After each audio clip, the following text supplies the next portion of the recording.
प्रिय दोस्त, good morning.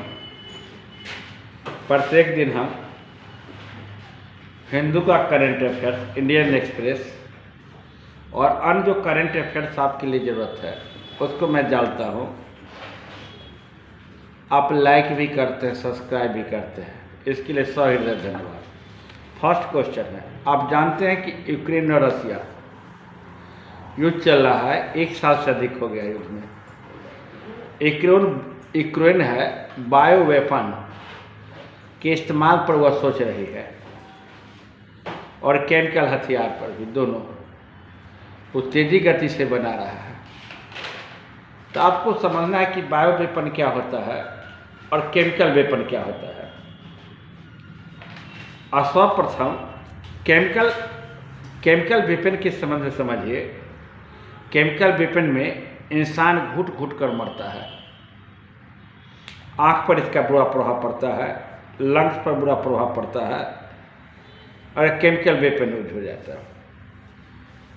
दुनिया में पहली बार केमिकल वेपन का यूज किया गया था 1915 में। कौन युद्ध हुआ था? प्रथम वर्ल्ड वार हुआ था। उसी प्रथम वर्ल्ड वार में केमिकल वेपन का यूज किया गया था। केमिकल वेपन का यूज कौन किया था? जर्मनी किया था। तो फिर बायो वेपन के विषय में हम समझें, बैक्टीरिया द्वारा, फंगस द्वारा इसका इस्तेमाल किया जाता है। बायो वेपन का सर्वप्रथम प्रयोग 1937 में मंगोलिया सेना द्वारा किया गया था। तो आपको बायो वेपन और केमिकल वेपन की विषय में जानकारी दिए। बायो वेपन का सर्वप्रथम यूज किसने किया था और केमिकल वेपन का यूज सर्वप्रथम किसने किया था, इसके विषय पूरा जानकारी दिए। अब बाल श्रम के विषय में आइए। बाल श्रम सबसे अधिक ओडिशा में है। बाल श्रम को मिटाने के लिए ओडिशा सरकार एक कानून ला रही है और उस कानून के माध्यम से कोशिश करेगा बाल श्रम के दूर करने के लिए। सबसे अधिक भारत में बाल श्रम का उपयोग किसमें किया जाता है? ईंट का भट्ठा में। ईंट जो तैयार किया जाता है और ईंट जो बनाया जाता है और ईंट का जो निर्माण किया जाता है उसमें बाल श्रम का काफ़ी उपयोग किया जाता है। ईंट के भट्ठा में ईंट के सुखाने में सबसे अधिक बाल श्रम का प्रयोग किया जाता है। 10 मिलियन बच्चे हैं देश में, 10.1 मिलियन बच्चे हैं जो बाल श्रम है और बाल श्रम के शिकार है। 5 साल में 14 लाख बच्चे जो बाल श्रम के शिकार थे और बाल श्रम करते थे, उनको बहुत सारी बीमारी उनको हो गया। ऐसे टीबी हो गया, लंग्स प्रभावित हुआ, यहाँ तक कि भयावह बीमारी जो कैंसर है वो भी बच्चे को हुआ।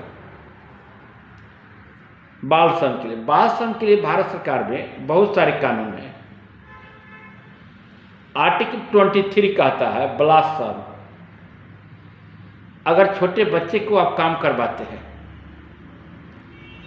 तो आर्टिकल 23 के तहत आपको जेल में डाल दिया जाएगा, आपके पर कानूनी कार्रवाई किया जाएगा। फिर आर्टिकल 24 में चर्चा है 14 वर्ष से कम उम्र के बच्चे जो कारखाना अन्य चीज में काम करते हैं उनको बाल श्रम के अंतर्गत रखा जाएगा और वह पकड़े जाएंगे तो उस पर कानूनी कार्रवाई किया जाएगा। इसके बावजूद भी आर्टिकल बनाया गया है। भारतीय संविधान में बहुत सारी प्रावधान है। ओडिशा सरकार सख्त कानून बनाने जा रही है बाल श्रम पर, तब पर भी बाल श्रम रोक नहीं लगा। कानून के ही सहारे मात्र रोक नहीं लगाया जा सकता जब तक समाज कॉन्शस न होगा और समाज के जो बुद्धिजीवी वर्ग है जो जागरूक नहीं होंगे। और समाज जब कॉन्शस होता है, समाज जब जागरूक होता है, तो वैसी स्थिति में बाल श्रम को दूर किया जा सकता है। ये भारत में बाल श्रम के विषय में जो आर्टिकल प्रावधान है और कितने बाल श्रम है उसके विषय मैंने चर्चा किया। मैंने आर्टिकल 23, आर्टिकल 24 ये सब बाल श्रम के विषय में किया गया है। अब है sickle cell disease. Sickle cell disease क्या होता है? स्केल माने होता है हंसुआ। हंसुआ आप देखे होंगे, ब्लड का जो आकृति होती है, जो आरबीसी है, आरबीसी का जो आकृति होती है बूंदा बूंदा टाइप का होता है। लेकिन आरबीसी की आकृति बूंदा बूंदा टाइप होता है, लेकिन एक डिजीज आया है स्किल टाइप के, हंसुआ टाइप के, जो ब्लड का आकार हो जाता है, जो हंसुआ देखे होंगे उस टाइप के आकार हो जाता है, जो ब्लड का सही ढंग से फ्लो नहीं हो पाता है, और नहीं हो पाता है वह बहुत घातक बीमारी है और उससे ब्लड की कमी हो जाती है।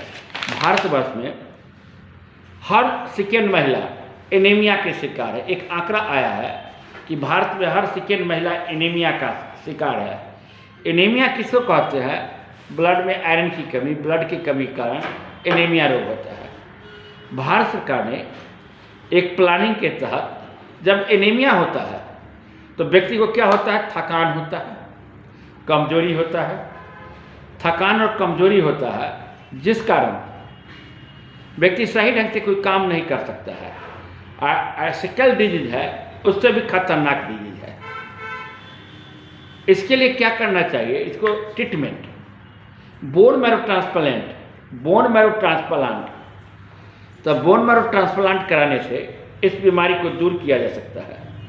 17 राज्यों में ऐसे बीमारी से बच्चे क्या है सफ़र कर रहे हैं। कितने राज्यों में? 70 राज्यों में सफ़र कर रहे हैं। तो यह जो बीमारी है भारतवर्ष से भयावह रूप ले रही है। भारत सरकार ने इस बीमारी के दूर करने के लिए जो 17 राज्य में बीमारी धीरे धीरे फैल रही है, इसको दूर करने के लिए भारत सरकार ने एक योजना बनाई है। इस योजना के तहत दूर किया जाएगा, एक लक्ष्य रखा है 2047 तक। नेक्स्ट क्वेश्चन, बिल्ली करकती है। बिल्ली करकती है जिसको कहते हैं देहात में ठनका। बिल्ली करकने से और ठनका गिरने से मालूम है बहुत सारे व्यक्ति मरते हैं। प्रत्येक साल एक आंकड़ा है 1500 व्यक्ति को बिल्ली करकने से मृत्यु होती है भारतवर्ष में।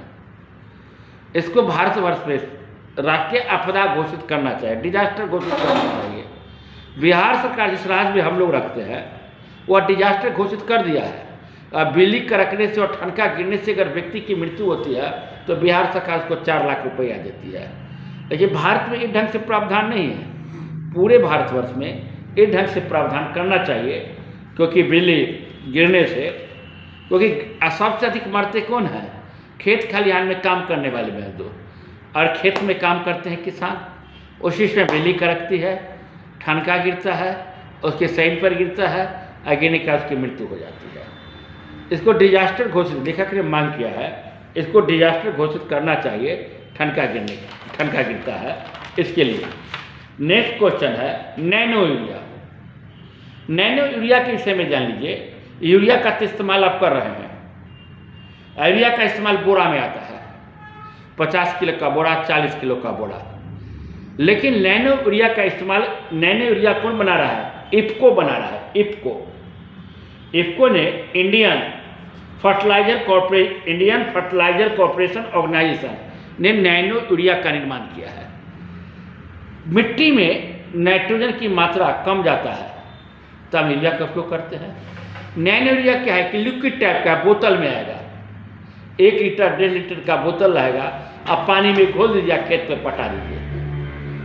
जो बोरा लाते हैं 50 किलो का बोरा, ले जाने में आपको दिक्कत होती है, उतना उसमें नाइट्रोजन की मात्रा नहीं रहती है।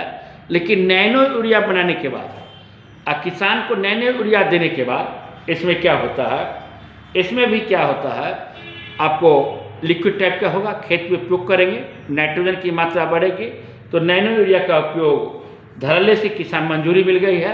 अब धड़ल्ले से भारत का किसान नैनो यूरिया का उपयोग करेंगे, खेत में नाइट्रोजन की मात्रा बढ़ेगी और खेत की उर्वरा शक्ति भी बढ़ेगी। इसके विषय में चर्चा किया गया। एक सैन्य अभ्यास, भारत और फ्रांस पहली बार सैन्य अभ्यास करेगा। फ्रेंजेक्स 23 सैन्य अभ्यास। बहुत नया सैन्य अभ्यास है, पहली बार करेगा लड़का सब। बहुत फ्रेंजेक्स सैन्य अभ्यास के विषय में बच्चे नहीं जानते होंगे, लेकिन जान लीजिए फ्रेंजेक्स सैन्य अभ्यास इंडिया और फ्रांस के बीच अभ्यास होगा, मिलिट्री अभ्यास होगा। इसका थीम क्या रखा? फ्रेंजेक्स सैन्य अभ्यास का थीम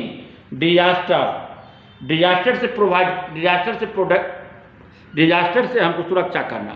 जो आपदा आती है वो आपदा से किस ढंग से जो मिलिट्री है सुरक्षा प्रदान करेंगे।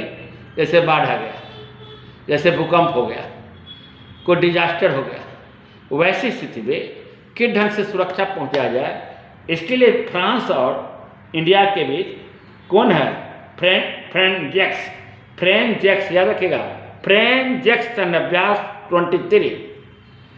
भारत और फ्रांस के बीच और सैन्य अभ्यास चलते हैं, जैसे गरुड़ भारत और फ्रांस के बीच, वरुण भारत और फ्रांस के बीच, शक्ति भारत और फ्रांस के बीच इस सैन्य अभ्यास वरुण गरुड़ ये भारत और फ्रांस के बीच सैन्य अभ्यास चलता है। इसके विषय में आप सैन्य अभ्यास के विषय में आपको हम जानकारी दे दिए, किन किन देशों के बीच सैन्य अभ्यास चलता है। नेक्स्ट क्वेश्चन है अप रोडेन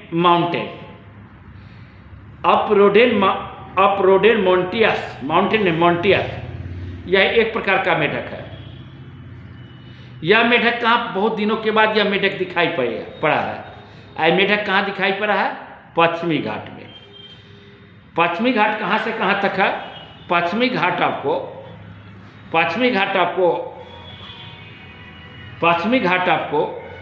घाट में यह मेढक दिखाई पड़ा है। तो यह मेढक कहाँ पाया जाता है? ऊंचे जगह पर, पश्चिमी घाट के ऊंचाई पर यह मेढक पाया जाता है। पाल घाट से लेकर अगस्ता मलाई तक पाया जाता है। यह इसके विषय में आपको चर्चा है।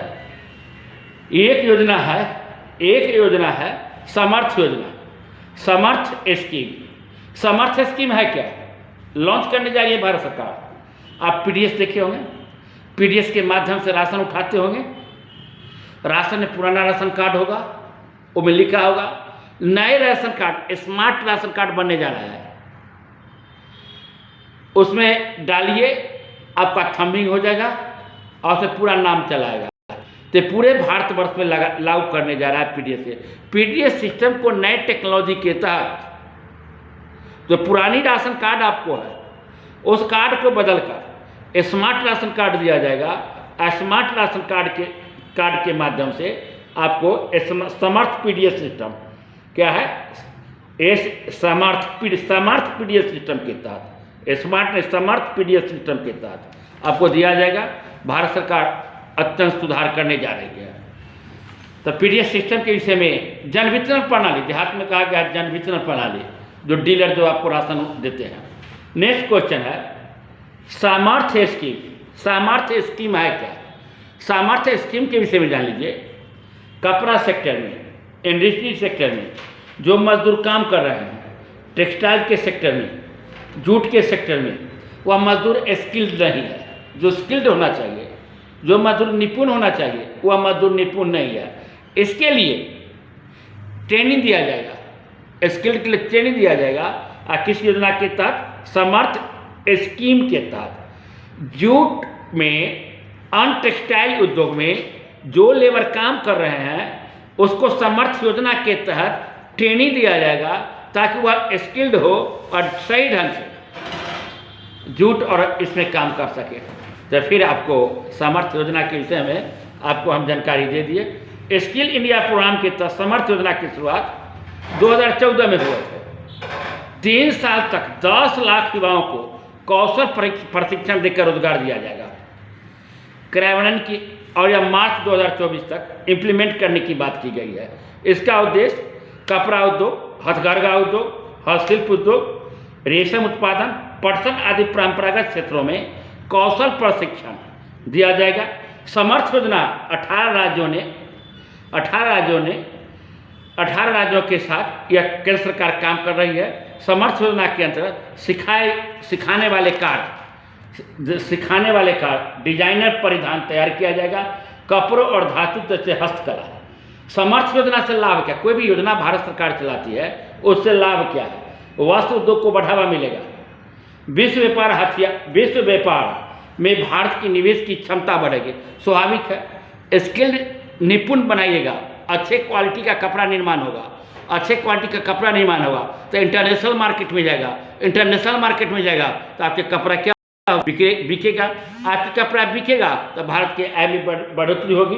पहली महिला पात्रता, आवेदक को भारत का, अगर इसमें स्किल्ड होने के लिए क्या क्या योग्यता होनी चाहिए, आवेदक को भारत का स्थायी निवासी होना चाहिए, बेरोजगार होना चाहिए। ये नहीं कि आप IAS है, PCS हैं, कहीं नौकरी कर रहे हैं, योजना है, तो वैसे व्यक्ति जो बेरोजगार है, उनको काम नहीं मिल रहा है, तो समर्थ योजना के तहत ऐसे व्यक्ति को काम दिया जाएगा। पहली महिला अधिकारी, दुनिया के सबसे ऊंचे उच्च पर सियाचिन पर तैनात, कुछ ऑब्जेक्टिव क्वेश्चन। पहली महिला अधिकारी दुनिया के सबसे ऊंचे उच्च पर सियाचिन में तैयार है, captain Shiva Chauhan. Next question, Asia प्रशांत क्षेत्र में सबसे स्वच्छ और सर्वोत्तम हवाई अड्डा में से एक है दिल्ली का इंदिरा गांधी अंतर्राष्ट्रीय हवाई अड्डा। नेक्स्ट क्वेश्चन, 23वां राष्ट्रमंडल कानून सम्मेलन कहाँ हुआ? गोवा में। तो इस ढंग से आपको ऑब्जेक्टिव क्वेश्चन के विषय में आपको हम बताए, समर्थ योजना के विषय में बताए, अपरोडन के विषय में, मेढक के विषय बताए। अगर कोई अच्छा लगे आर्टिकल आपको, द हिंदू, इंडियन एक्सप्रेस और लोकल न्यूज, अन्य PIB है, अन्य न्यूज के स्रोत के माध्यम से कलेक्शन किया गया। अगर आपको अच्छा लगे तो निश्चित रूप से लाइक करेंगे, लाइक के साथ मेरे दोस्त सब्सक्राइब करना मत छोड़ेंगे। जय हिंद, जय भारत।